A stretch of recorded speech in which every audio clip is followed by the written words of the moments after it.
Hello friend, target with आकाश में आपका स्वागत है। आज हम यूपी पुलिस कांस्टेबल का प्रैक्टिस सेट नंबर 5 का डिस्कशन करेंगे, जिसमें हम पॉलिटी के टॉप 100 क्वेश्चनों का डिस्कशन करेंगे, जो आपके एग्ज़ाम के पॉइंट ऑफ व्यू से बहुत ही इम्पोर्टेंट हैं।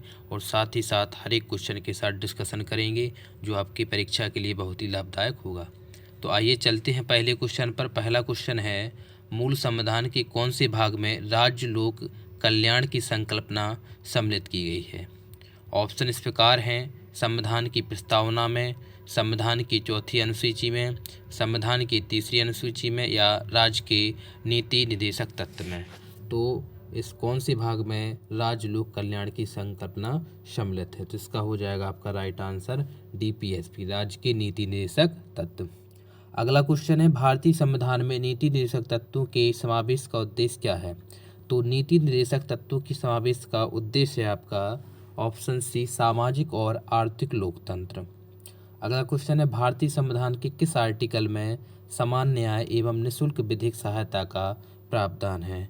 तो ये आपका हो जाएगा आर्टिकल 39A।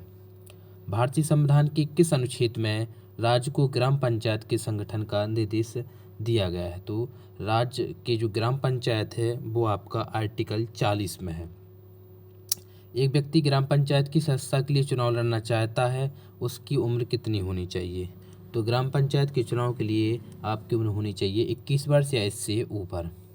व्यक्तिगत स्वतंत्रता के लिए सर्वोत्तम क्या माना जाता है? तो व्यक्तिगत स्वतंत्रता है उसके लिए बंदी उपास्थक को सर्वोत्तम माना जाता है।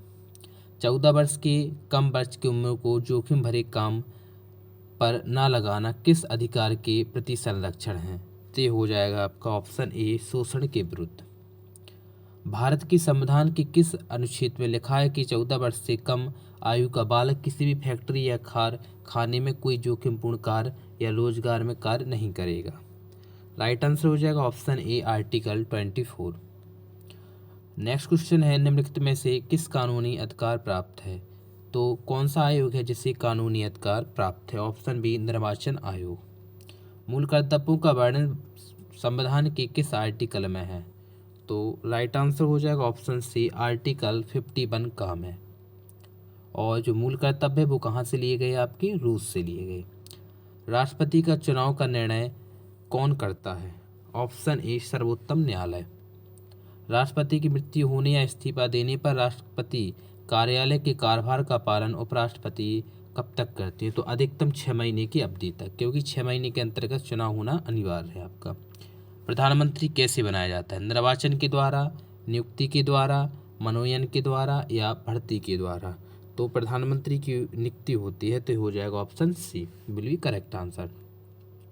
संसद के 2 अधिवेशन का समांतर कितने से अधिक नहीं होना चाहिए? तो संसद के 2 अधिवेशन कम से कम आपके जो है 6 माह के अंतर्गत होने चाहिए। Option D will be correct answer.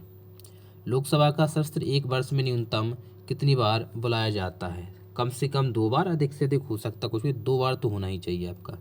किसी राजनीतिक दल को राष्ट्रीय दल के रूप में मान्यता दी जाती है? तो यदि कोई राजनीतिक दल है उसको राष्ट्रीय दल का जो मान्यता दी जाएगी, उसका जो है योग्यता क्या होनी चाहिए? तो उसकी जो एलिजिबिलिटी होनी चाहिए वो होनी चाहिए आपकी कि यदि उसे 4 या अधिक राज्यों में राजनीतिक दल के रूप में मान्यता दी गई हो। दोनों सदनों में प्रत्येक बैठक के प्रथम 1 घंटे के प्रश्नों को पूछने और उत्तर देने में लगाए जाते हैं, जिसे किस नाम से जाना जाता है? तो इसे कहा जाता है प्रश्नकाल। लोकसभा अध्यक्ष अन्य सदस्य को बोलने देने के लिए किसी एक सदस्य से बोलना बंद करने के लिए कह सकता है, यह व्यवस्था कौन सी मानी जाती है? और लोकसभा अध्यक्ष इस समय आपके हैं ओम बिरला, और ये आपके कोटा, राजस्थान के कोटा शहर से सांसद हैं। तो बताइए इसका राइट आंसर क्या हो जाएगा? Crossing the floor. किसी एक सदस्य को का माइक बंद करके दूसरे को बोलने के लिए कहा जाता है क्रॉसिंग द फ्लोर। शून्यकाल क्या है? तो शून्यकाल बताइए, भारतीय से स्टार्ट, मतलब जो भारत की लोकसभा ही से स्टार्ट हुआ है आपका संसद से, तो आता भी है कि शून्यकाल का आविष्कार भारत में ही हुआ है आपका। मतलब शून्यकाल कौन सा? संसद में जो होता है, शस्त्र होते हैं वो। तो इसका राइट आंसर हो जाएगा आपका प्रश्नकाल के ठीक बाद का समय कहलाता है आपका शून्यकाल। भारत की संसद में सत्र के दौरान शून्यकाल की अधिकतम अवधि कितनी निर्धारित की गई है? तो अधिकतम अवधि हो जाएगी आपकी 1 घंटा। लोकसभा निर्वाचन के लिए न्यूनतम आयु कितनी होनी चाहिए आपकी 25। यदि राज्यसभा की बात करेंगे तो उसमें 35। राज्यसभा है, राज्यसभा एक स्थायी निकाय है, ठीक है, और लोकसभा आपका एक अस्थायी है। अगला क्वेश्चन है, प्रति 2 वर्ष में राज्यसभा के कितने सदस्य कार्यनिर्वृत्त या सेवानिवृत्त होते हैं? तो राइट आंसर ऑप्शन बी, 1/3 सदस्य हर साल हर 2 वर्ष में सेवानिवृत्त होते हैं। राज्यसभा के लिए नामित निर्वाचित प्रथम फिल्म अभिनेत्री कौन थी? तो ये थी आपकी नरगिस दत्त। अगला क्वेश्चन है, लोकसभा के पहले आम चुनाव कब हुए थे? तो सबसे पहले जो आम चुनाव हुए थे वो हुए थे आपके 1952 में। मंत्रिमंडल की बैठक की अध्यक्षता कौन करता है? राइट आंसर हो जाएगा ऑप्शन डी। अगला क्वेश्चन है, राज्यसभा द्वारा लोकसभा को धन विधेयक कितने समय में लौटा दिए जाने चाहिए? 1 महीना, 3 महीना, 14 दिन या 6 महीने? तो राज्यसभा जो है इसको कितने दिन में लौटा सकती है या लौटाना अनिवार्य है? तो ये हो जाएगा 6 महीना। अगला क्वेश्चन है, निम्नलिखित में से किस विधेयक को संसद के प्रत्येक सदन द्वारा अलग अलग विशिष्ट बहुमत से पारित होना चाहिए? राइट आंसर हो जाएगा ऑप्शन डी, संविधान संशोधन विधेयक। लोकसभा और राज्यसभा की संयुक्त बैठक कब होती है? तो ये होती है आपकी लोकसभा और राज्यसभा में मतभेद होने पर। प्रजातंत्र की संसदीय कार्यप्रणाली में भारत का अंशदान क्या है? तो अभी बताया हमने कि भारत का अंशदान है आपका शून्यकाल। केंद्र की मंत्रिपरिषद किसके प्रति उत्तरदायी होती है? तो बताइए इसका राइट आंसर क्या हो जाएगा आपका? लोकसभा के प्रति उत्तरदायी होती है। भारत सरकार के व्यय को नियंत्रण करने की शक्ति किसके पास होती है? तो ये होती है नियंत्रण एवं महालेखा परीक्षक के पास। संसद के दोनों सदनों के सदस्य रहे बिना कोई व्यक्ति कब तक मंत्री के रूप में रह सकता है? तो हो जाएगा आपको ऑप्शन भी 6 माह तक। 6 माह के बाद उसको या तो राज्यसभा का सदस्य होना अनिवार्य है या लोकसभा का सदस्य होना अनिवार्य है। निम्नलिखित में से कौन सा बिल संसद के दोनों सदनों में विशेष बहुमत से पास होना अनिवार्य है? तो राइट आंसर हो जाएगा ऑप्शन डी, संविधान संशोधन संबंधी विधेयक। गैर सदस्य के रूप में संसद के किसी भी सदन की कार्रवाई कौन भाग ले सकता है? तो बताइए इसमें क्या हो जाएगा आपका? ऑप्शन सी, महाधिवक्ता या महान्यायवादी। भारत के नियंत्रक एवं महालेखा परीक्षक का कार्यकाल क्या होता है? तो होता है 6 वर्ष या 65 वर्ष की आयु पूर्ण कर चुका हो। अगला क्वेश्चन, सर्वोच्च न्यायालय के जजों का वेतन किससे आहरित होता है? तो ये होता है संचित निधि से। किससे होता है? संचित निधि से। अगला क्वेश्चन है, भारतीय संविधान के किस भाग में संघीय न्यायपालिका का उल्लेख है? तो संघीय न्यायपालिका का उल्लेख है आपका भाग 5 में। Option D will be correct answer. Kerala का उच्च न्यायालय कहाँ स्थित है? तो केरल का उच्च न्यायालय है आपका एर्नाकुलम में। इलाहाबाद उच्च न्यायालय की स्थापना कब की गई थी? ऑप्शन बी 1866 में। उच्चतम न्यायालय अपने दिए हुए फैसले का पुनर्विलोकन किस आर्टिकल के अधीन कर सकता है? तो ये हो जाएगा आर्टिकल 137 के। सर्वोच्च न्यायालय में यदि कोई व्यक्ति जाता है तो वह आवेदन करेगा, तो किस भाषा में आवेदन करेगा? तो वो आवेदन करेगा आपका अंग्रेजी में। Right answer option B.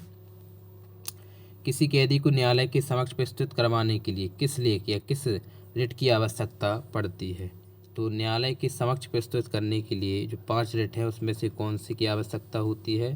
ये होती है बंदी प्रत्यक्षीकरण की। भारतीय संविधान की धारा 370 प्रदान करती है, तो धारा 370 जो है वो आपकी जम्मू और कश्मीर के विशेष दर्जे को प्रदान करती है।